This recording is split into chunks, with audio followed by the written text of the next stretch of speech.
क्या आपने कभी सुना है कि चीन ने भारत की ताकत को खुलेआम ललकारा हो? शायद नहीं। लेकिन जो खबर सामने आई है, उसने चीन की नौसेना को लेकर पूरी दुनिया की सोच को झकझोर दिया है। चीन का सबसे ताकतवर युद्धपोत टाइप 055 डिस्ट्रॉयर, जिसे एशिया का सबसे घातक विध्वंसक कहा जाता है, उसका पहला कैप्टन गाओ के अब एक चौंकाने वाला बयान देते हैं। और वो बयान क्या है? गाओ कहते हैं, भारत की नौसेना को समझ पाना उतना ही जटिल है जितना बिना नक्शे के समुंदर पार करना। ये बयान किसी पत्रकार या राजनीतिक विश्लेषक का नहीं, बल्कि उसी व्यक्ति का है जिसने चीन के सबसे आधुनिक युद्धपोत को खुद कमान किया है। चीन हमेशा दावा करता रहा है कि उसे सिर्फ अमेरिका और नेटो से खतरा है। लेकिन एक रिपोर्ट जो China institute for international studies ने प्रकाशित की, वो एक अलग ही सच्चाई सामने लाती है।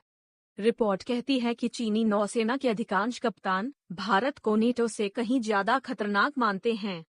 और वजह है भारत की तेजी से बदलती रणनीति, क्वाड की ताकत और नौसेना की अचूक चालें।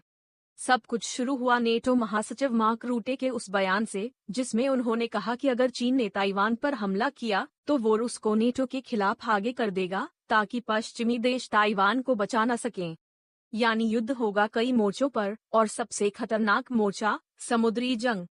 लेकिन अब चीन के सामने असली खतरा भारत है, क्योंकि अगर भारत क्वाड में शामिल देशों अमेरिका, जापान, ऑस्ट्रेलिया का समर्थन करता है, तो चीन के युद्धपोत समंदर में ही फंस जाएंगे और चीन को अपने जहाज पीछे हटाने पड़ेंगे। Fire emoji. और अब आता है सबसे बड़ा झटका। अमेरिका भारत की इस शक्ति को पहचानता है, लेकिन ट्रंप सरकार के फैसले अब इस सामरिक साझेदारी को खतरे में डाल रहे हैं।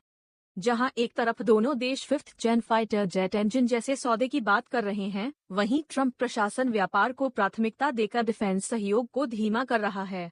जब दुनिया की सबसे खतरनाक नौसेना भारत की ताकत से डरने लगे, तो समझ जाइए, अब युद्ध सिर्फ हथियारों से नहीं, रणनीति से लड़ा जाएगा। और भारत इस रणनीति में सबसे आगे है।